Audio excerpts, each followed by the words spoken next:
Imagine the sound of a hammer in the dead of night. Not the heavy thud of a blacksmith, but something smaller, something more precise.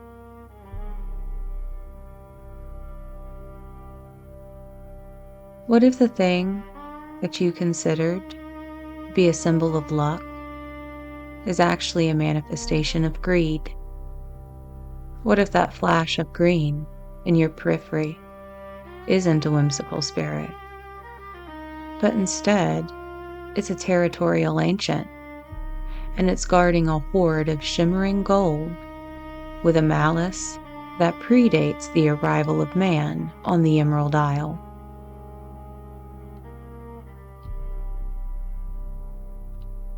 We've sanitized them. We put them on cereal boxes, and we've turned them into caricatures. But tonight, we're not laughing. We're going to look at the leprechaun, or the leprechaun, as he was originally intended, a solitary, vengeful cobbler.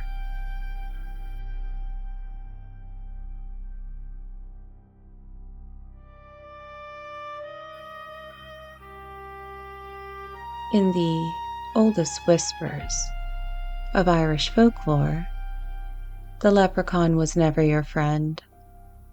He is a member of the Ishi, or the people of the mounds.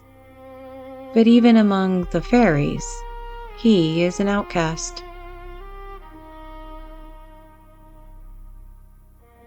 When you think of a leprechaun, you think of him dressed in green. But the original accounts describe him in the color of dried blood, a dull, earthen red. He wears a leather apron stained with the tannus of 1,000 years. He doesn't smell like clover. He smells of stale snuff, sour ale, and the dampened earth. He works as a shoemaker. According to legend, he crafts shoes for the Fae, who are constantly running and dancing, wearing out their footwear.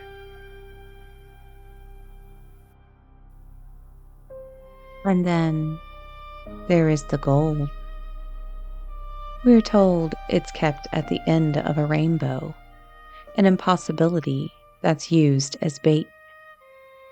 Folklore says this treasure may be an illusion that disappears, or, in some stories, it's created briefly, often turning into worthless items.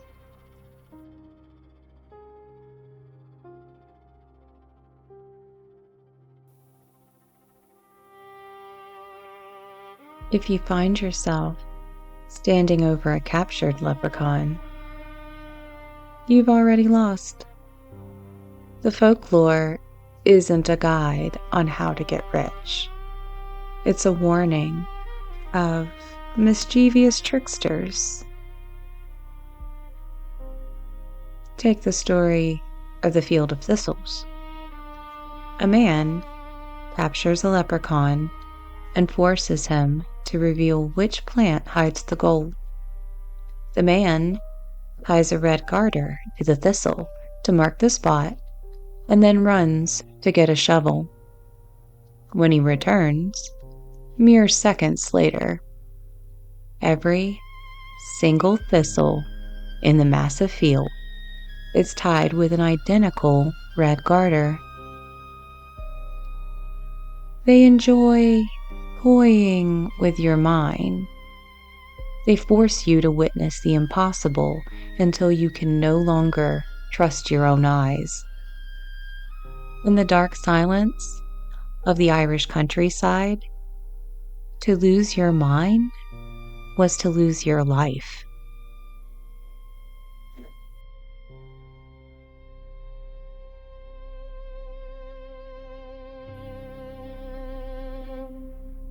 The earliest reference to the leprechaun comes from a tragic tale rather than a fairy tale. It's the 13th century story of Fergus MacLeichi. King Fergus of Ulster, while asleep, the leprechaun, or leprechaun, attempted to pull him into the sea. When he awakens and captures them, they don't give him gold. They give him a gift, the ability to breathe underwater. But every gift from the solitary ones comes with a rot at its core. The catch? He must never enter Loch Brewery in Ulster.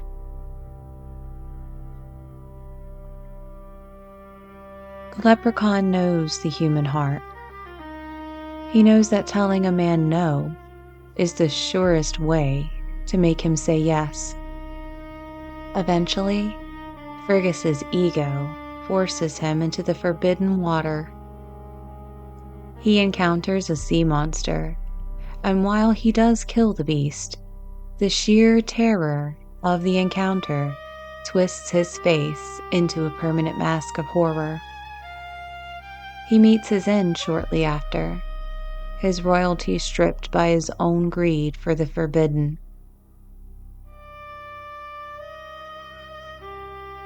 They are the cosmic auditors of the human ego. They don't want your life. They want your dignity.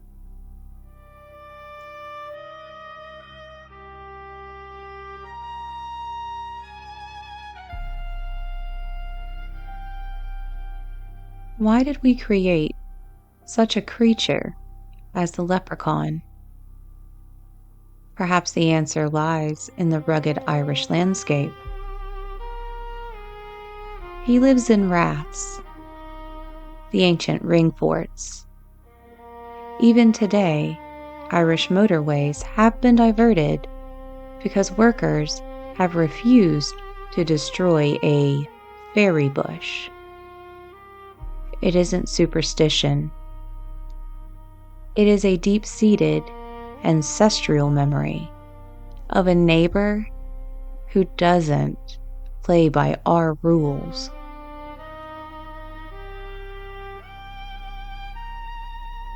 The leprechaun is a personification of the selfish man.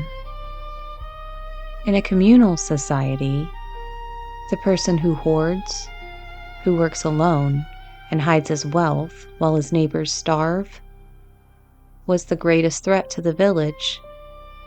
The leprechaun is a warning.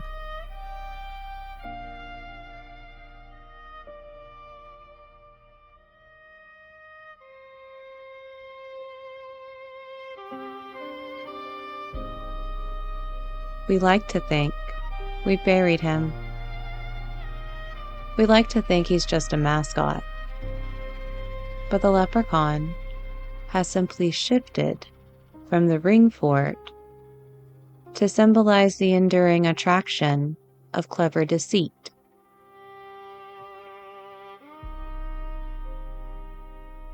He is the get-rich-quick scheme. He is the predatory loan with a hidden interest. He is the voice that whispers that you're just one more wish, one more gamble away from happiness.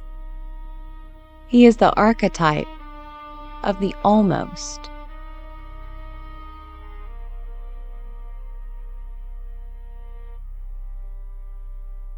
It seems we're still chasing the end of a rainbow that recedes faster than we can run.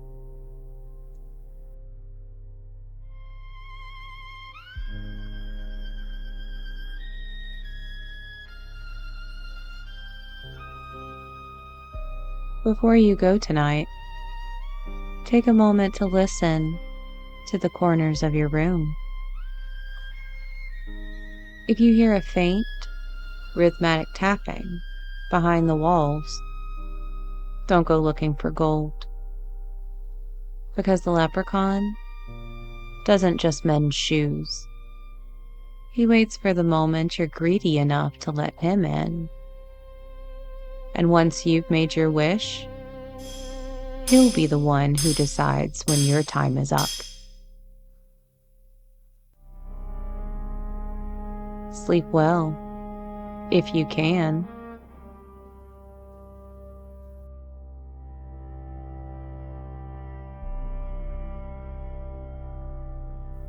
Don't forget to like, subscribe, and ring that bell to join us for more deep dives into your morbid fascinations. I'm Amanda, and I'll see you in the shadows.